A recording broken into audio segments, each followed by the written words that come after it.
ایک دفعہ کا ذکر ہے، ایک چھوٹے سے گاؤں میں ایک بچی رہتی تھی جس کا نام نایاب تھا۔ نایاب کی عمر 10 سال تھی اور وہ بہت ذہین اور خوبصورت تھی۔ اس کی سب سے بڑی خواہش تھی کہ وہ ایک دن پریوں کو دیکھے اور ان کے جادوئی جنگل میں جائے۔ نایاب کا گاؤں ایک خوبصورت وادی میں واقع تھا جس کے ارد گرد گھنے جنگلات اور اونچے پہاڑ تھے۔ ہر روز نایاب گاؤں کے بچوں کے ساتھ کھیلتی اور اپنی دادی سے پرانی کہانیاں سنتی۔ نایاب کی دادی ہمیشہ پریوں اور جادوئی جنگل کے بارے میں کہانیاں سناتی تھی۔ ایک دن نایاب نے اپنی دادی سے پوچھا، دادی اماں، کیا یہ سچ ہے کہ پریوں کا جنگل واقعی میں موجود ہے؟ دادی اماں مسکرائیں اور بولی، ہاں بیٹی، یہ سچ ہے، لیکن پریوں کے جنگل کا راستہ بہت مشکل اور خطرناک ہے۔ وہاں صرف وہی لوگ جا سکتے ہیں جو دل کے سچے اور نیک ہوں۔ نایاب نے دادی اماں کی بات غور سے سنی اور دل ہی دل میں فیصلہ کیا کہ وہ پریوں کے جنگل کا راستہ تلاش کرے گی۔ اگلے دن نایاب نے اپنے گاؤں کے سب سے عقل مند بزرگ بابا رحمت سے مشورہ کیا۔ بابا رحمت نے نایاب کو بتایا، بیٹی، پریوں کے جنگل کا راستہ تلاش کرنے کے لیے تمہیں 3 مشکلات کا سامنا کرنا ہوگا۔ پہلی مشکل یہ ہے کہ تمہیں سچ بولنا ہوگا، دوسری مشکل یہ ہے کہ تمہیں دلیر ہونا ہوگا، اور تیسری مشکل یہ ہے کہ تمہیں دوسروں کی مدد کرنا ہوگی۔ نایاب نے بابا رحمت کی باتیں غور سے سنی اور ان پر عمل کرنے کا وعدہ کیا۔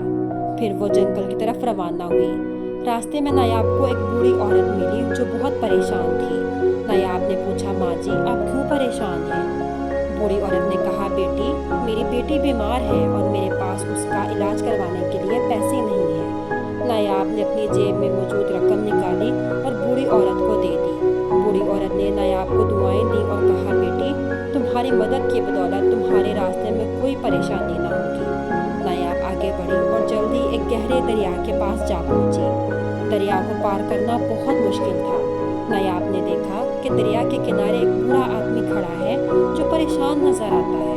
نایاب نے پوچھا، بابا جی، آپ کیوں پریشان ہیں؟ بوڑھے آدمی نے کہا، بیٹی، میں اس دریا کو پار کرنا چاہتا ہوں لیکن میرے پاس کوئی راستہ نہیں ہے۔ نایاب نے اپنی عقل مندی سے پل بنانے کا فیصلہ کیا۔ اس نے درخت کی شاخیں اکٹھی کی اور ایک مضبوط پل بنایا۔ بوڑھے آدمی نے نایاب کو دعا دی اور بولا، بیٹی، تمہاری مدد کی بدولت تمہیں دریا پار کرنے میں کوئی مشکل نہ ہوگی۔ نایاب دریا پار کر کے آگے بڑھی اور اسے ایک گھنے جنگل کا سامنا ہوا۔ جنگل بہت خوفناک تھا اور وہاں مختلف قسم کے جانور رہتے تھے۔ نایاب نے اپنے دل میں خوف کو شکست دی اور جنگل میں داخل ہو گئی۔ جنگل میں نایاب کو ایک زخمی ہرن ملا جو مدد کے لیے چلا رہا تھا۔ نایاب نے ہرن کی مدد کی اور اس کے زخموں پر پٹیاں باندھی۔ ہرن نے نایاب کا شکریہ ادا کیا اور کہا، بیٹی، تمہاری مدد کی بدولت تمہیں پریوں کا جنگل جلد ہی مل جائے گا۔ نایاب آگے بڑھی اور جلد ہی اسے ایک خوبصورت باغ نظر آیا۔ باغ میں رنگ برنگے پھول کھلے ہوئے تھے اور ہر طرف خوبصورتی ہی خوبصورتی تھی۔ نایاب کو احساس ہوا کہ وہ پریوں کے جادوئی جنگل میں جا پہنچی ہے۔ اچانک نایاب کے پاس ایک خوبصورت پری نمودار ہوئی۔ پری نے نایاب کو مبارکباد دی اور کہا، نایاب، تم نے اپنی سچائی، دلیری اور دوسروں کی مدد سے تمہاری 3 مشکلات کا سامنا کیا ہے، اس لیے ہم تمہیں اپنے جادوئی جنگل میں خوش آمدید کہتے ہیں۔ پریوں نے نایاب کو اپنے جادوئی جنگل کی سیر کروائی اور اسے مختلف جادوئی چیزیں دکھائیں۔ نایاب نے وہاں بہت کچھ سیکھا اور پریوں کے ساتھ خوبصورت وقت بتایا۔ جب نایاب واپس گاؤں پہنچی تو اس نے اپنے گاؤں والوں کو کہانی سنائی، انہیں اپنی سچائی، دلیری اور دوسروں کی مدد کرنے کی تلقین کی۔ نایاب کی کہانی سن کر گاؤں والے بہت خوش ہوئے اور انہوں نے نایاب کی مثال پر عمل کرنے کا عزم کیا۔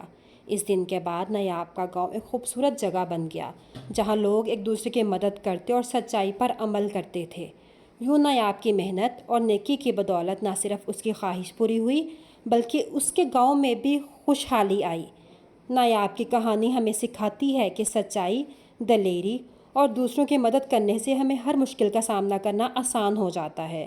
کہانی کا سبق: سچائی، دلیری اور دوسروں کی مدد کرنا انسان کو ہر مشکل میں کامیاب بناتا ہے۔ نیکی اور مدد کا جذبہ دل میں رکھنے سے ہمیں زندگی کی ہر راہ میں کامیابی ملتی ہے۔